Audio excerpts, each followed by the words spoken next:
नमस्कार दोस्तों, स्वागत है आप सभी का आपके अपने चैनल वेद दर्शनम पर। और आज की इस क्लास में हम पढ़ने वाले हैं ईसोपनिषद, जिसे ईशावास्योपनिषद भी कहा जाता है। चलिए शुरू करते हैं। पहला प्रश्न नंबर 1। ईशावास्योपनिषद कस्य वेदस्य भागो वर्तते। ईशावास्योपनिषद किस वेद का भाग है? ऋग्वेदस्य, सामवेदस्य, यजुर्वेदस्य, अथर्ववेदस्य। देखिए, जो ईशोपनिषद है उसका संबंध यजुर्वेद से है, तो ऑप्शन सी बिल्कुल सही हो जाएगा। और यजुर्वेद के अंदर भी जो शुक्ल यजुर्वेद से है, इसका संबंध जो है वो शुक्ल यजुर्वेद से भी है। अगला प्रश्न नंबर 2। ईशोपनिषद शुक्ल यजुर्वेदस्य कतमो अध्यायो अस्ति।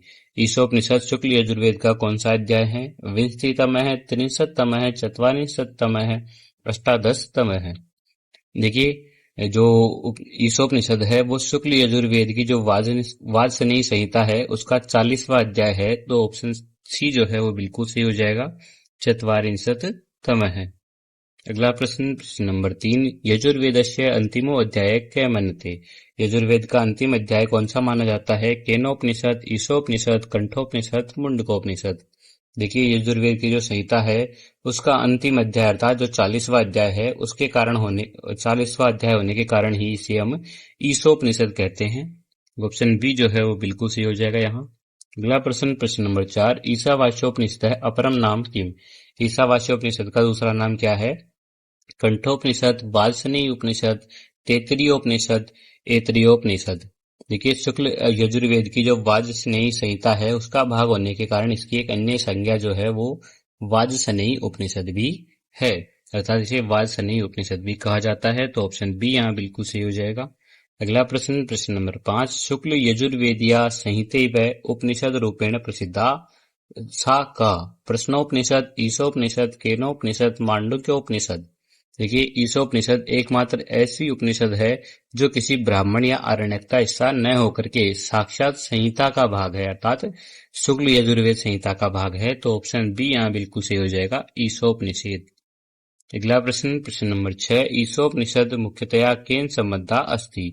ईशोपनिषद मुख्यतः किससे संबंधित है? कृष्ण यजुर्वेदेन, शुक्ल यजुर्वेदेन, अथर्ववेदेन, सामवेदेन।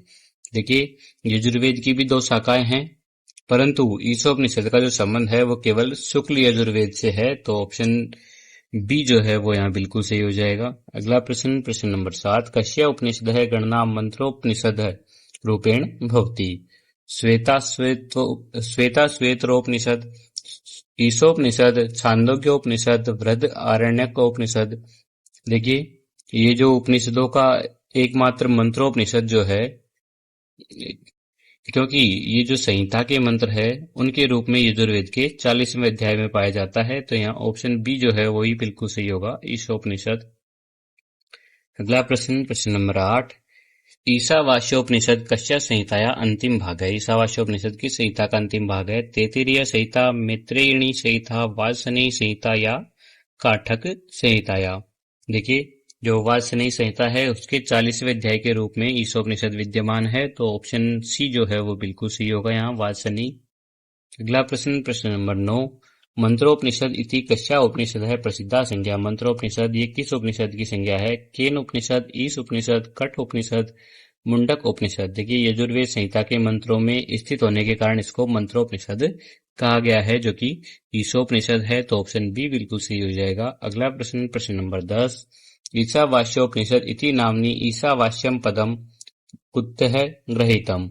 मंत्रस्य अन्तिमात् पदात्, मंत्रस्य मध्यम भागात्, प्रथम मंत्रस्य प्रथम पदात् ऋषे नाम्नः। देखिए, प्रथम मंत्र का जो प्रारंभ है वो ईशावास्यम से होने के कारण इसको ईशावास्योपनिषद कहा गया है, इसलिए ऑप्शन सी जो है वो बिल्कुल सही होगा यहाँ, प्रथम मंत्रस्य प्रथम पदात्। अगला प्रश्न नंबर 11 है। ईशोपनिषद इति संक्षेपेण कस्य नाम अस्ति। ये संक्षेप में किसका नाम है? केनोपनिषद, कठोपनिषद, ईशावास्योपनिषद, श्वेता अश्वेतरोपनिषद। देखिए, ईशोपनिषद है उसके प्रथम पद में ईशा होने के कारण इसको संक्षेप में ईशोपनिषद भी कहा जाता है, तो ऑप्शन सी बिल्कुल सही हो जाएगा। अगला प्रश्न नंबर 12 है। वाजसनेयी संहिताया संबंधा उपनिषदा का। केन, ईश, कठ। प्रश्न देखिए, इसे वात्सनीय उपनिषद भी कहा जाता है। ऑप्शन बी जो है वो बिल्कुल सही होगा, ईशोपनिषद। अगला प्रश्न, प्रश्न नंबर 13 है। काण्व संहितानुसारम ईशोपनिषद कति मंत्रः सन्ति। काण्व संहिता के अनुसार ईशोपनिषद में कितने मंत्र है? सप्तदश, अष्टादश, विंशति, पंचदश। देखिए ईशावास्योपनिषद में काण्व संहिता के अनुसार 18 मंत्र है, तो ऑप्शन बी बिल्कुल सही हो जाएगा, अष्टादश। अगला प्रश्न, प्रश्न नंबर 14 है। वात्सनीय संहितानुसारम अस्याम उपनिषदि कति मंत्रा उपलभ्यते। वात्सनीय जो संहिता है उसके अनुसार इस मंत्र में कितने इस उपनिषद में कितने मंत्र है? अष्टादश, सप्तदश, षोडश, पंचदश। देखिए वात्सनीय संहिता के अनुसार इसमें केवल 17 मंत्र माने गए हैं, तो ऑप्शन बी बिल्कुल सही हो जाएगा। अगला प्रश्न, प्रश्न नंबर 15 है। पूषन्नेकर्षे इति मंत्र है कस्या संहितायाम नास्ति। ये मंत्र किस संहिता का नहीं है? काण्व संहितायाम, वात्सनीय संहितायाम, उभयो कस्यापि न। देखिए वात्सनीय संहिता में पूषन्नेकर्षे वाला जो मंत्र है वो नहीं है, इसी कारण वहां पर 17 ही मंत्र होते हैं, तो यहाँ पर ऑप्शन बी बिल्कुल सही हो जाएगा, वात्सनीय संहितायाम। अगला प्रश्न, प्रश्न नंबर 16 है। ईशोपनिषद शाखा वेदेन मंत्र संख्या क्रम से अस्ति। ईशोपनिषद की जो शाखाएं हैं उनके भेद में मंत्र संख्या क्रम से कौन कौन सी होगी? 18 काण्व, 17 वाचनीय, 17 काण्व, 18 वाचनीय, 15 एवं 16 या 20 एवं 21। देखिए काण्व संहिता में जो 18 है वो है और वाचनीय संहिता में 17 है, तो यहाँ पर ऑप्शन ए जो है वो बिल्कुल सही होगा, 18 काण्व और 17 वाचनीय। अगला प्रश्न, प्रश्न नंबर 17 है। ईशोपनिषद दृष्टा ऋषि क अस्ति। याज्ञवल्क्य, दयंगार्थ वर्ण, शौनक है, पिप्लाद है। देखिए जो दध्यंगार्थ वर्ण है उस ऋषि को इस उपनिषद की दृष्टा ऋषि माना जाता है, तो ऑप्शन बी बिल्कुल सही हो जाएगा यहाँ। अगला प्रश्न, प्रश्न नंबर 18 है। दध्यंगार्थवर्ण ऋषि कस्या उपनिषद संबद्धा। ये जो ऋषि है वो किस उपनिषद से संबंधित है? केनोपनिषद, ईशोपनिषद, प्रश्नोपनिषद या कंठोपनिषद। देखिए इनका जो संबंध है वो ईशोपनिषद से है, तो ऑप्शन बी बिल्कुल सही हो जाएगा। प्रश्न नंबर 19। ईशोपनिषद दृष्टा ऋषि कस्य वंश अस्ति। ईशोपनिषद के जो दृष्टा ऋषि है वो किस वंश के हैं? भृगु वंशस्य, अथर्वर्ण वंशस्य, अंगीर वंशस्य, वशिष्ठ वंशस्य। देखिए जो ऋषि है उनका नाम जो है वो अथर्वर्ण वंश का सूचक है, तो ऑप्शन बी बिल्कुल सही हो जाएगा, अथर्वण। अगला प्रश्न, प्रश्न नंबर 20। ज्ञान कर्मणो पृथक प्रतिपादनम इति कस्य आचार्यस्य मतम। ये किस आचार्य का मत है? श्री अरविंदस्य, श्री राधाकृष्ण महाभागस्य, शंकराचार्यस्य, मध्वाचार्यस्य। देखिए जो शंकराचार्य हैं उनके अनुसार इस उपनिषद में ज्ञान और कर्म निष्ठा का अलग अलग प्रतिपादन किया गया है, तो ऑप्शन सी जो है वो बिल्कुल सही हो जाएगा। अगला प्रश्न, प्रश्न नंबर 21। राधाकृष्णन महोदयस्य मते ईशोपनिषदः मुख्य विषय अस्ति। ज्ञान कर्म विरोधः, ब्रह्मा जगतो एकता, सगुणोपासना, निराकार ब्रह्मा। देखिए डॉक्टर राधाकृष्णन के अनुसार ब्रह्मा और जगत की एकता का उपदेश जो है वो इस उपनिषद का मुख्य विषय होगा, तो ऑप्शन बी बिल्कुल सही हो जाएगा। अगला प्रश्न, प्रश्न नंबर 22। विरोधी विचाराणाम समन्वय इति ईशोपनिषदः मुख्य उद्देश्यं क वदति। श्री अरविंद है, शंकराचार्य, सायणाचार्य, दयानंद सरस्वती। देखिए यहाँ पर जो है श्री अरविंद के अनुसार कई विरोधी विचारों का समन्वय प्रस्तुत करना इसका मुख्य विषय है, तो ऑप्शन ए बिल्कुल सही हो जाएगा। अगला प्रश्न, प्रश्न नंबर 23। ईशोपनिषदि कस्य समन्वयस्य प्रस्तुतम अस्ति। विद्या अविद्यो, संभूति असंभूत्यो, भोग त्यागयो उपयुक्तम सर्वेषाम।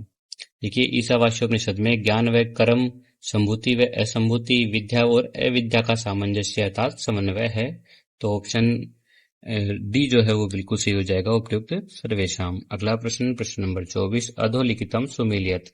इनका मिलान करना है, एक तरफ शाखा है, दूसरी तरफ मंत्र संख्या है और तीसरी तरफ उनका पाठ विशेष दिया गया है।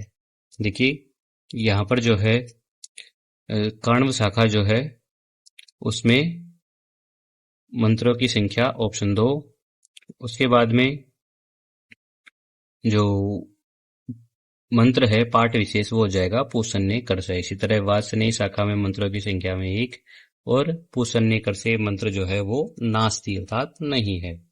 इस तरह ऑप्शन बी जो है वो सही हो जाएगा। यहाँ याद करने के हिसाब से ही दिया गया है, ध्यान रखिएगा। चलिए अगला प्रश्न, प्रश्न नंबर 25। रिक्त स्थानम पूर्यत अविद्या मृत्युम तीर्थवा अश्नुते। रिक्त स्थान की पूर्ति करनी है। ज्ञानेनामृतम कर्मणामृतम विद्यया अमृतम भक्त्या अमृतम। देखिए जो श्लोक है वो इस तरह है, अविद्या मृत्यम तीर्थवा विद्या अमृतम अश्नुते, अर्थात अविद्या से मृत्यु को पार करके विद्या से अमृतत्व प्राप्त कर लेता है। ऑप्शन सी यहाँ बिल्कुल सही हो जाएगा। इस तरह हमारे 25 प्रश्न कंप्लीट हो चुके हैं। वीडियो कैसी लगी कमेंट करके जरूर बताइएगा। चैनल को सब्सक्राइब और वीडियो को शेयर जरूर कीजिएगा। टेलीग्राम चैनल जरूर ज्वाइन कीजिएगा, जिसका लिंक आपको डिस्क्रिप्शन में मिल जाएगा। मिलते हैं अगली क्लास में, तब तक के लिए धन्यवाद। जय तु संस्कृतम, जय तु भारतम।